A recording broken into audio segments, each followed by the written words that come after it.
şəhidin evinə gedərək hədiyyə gətirdiklərini deyiblər. Sonra da ağıl kişinin başını qataraq evdən pul uğurlayıblar. Hadisə İsmaillının Hacıhətəmli kənd sakini şəhid atası 85 yaşlı Şamil Məmmədovun başına gəlib.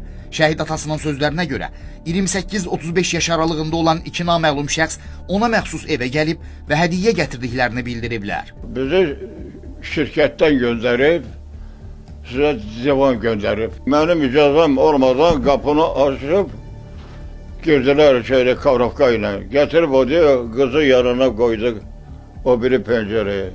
Şəxslərdən biri 1-ci Qarabağ müharibəsi şəhidi Qadir Məmmədovun fotosunu istəyib və kişinin başını qataraq yuxarı mərtəbəyə çıxarıb. İkinci şəxs isə 1-ci mərtəbədən pulları uğurlayıb. Yoldaşımın kravatının yanında sumkası vardı.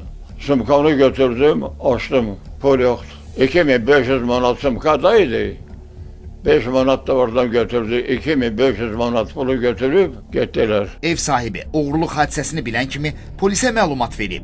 İsmail rayonunun Hacıhətəmli kəndində yerləşən fərdi yaşayış evindən 2500 manat pulun oğurlanması barədə polisə məlumat daxil olub.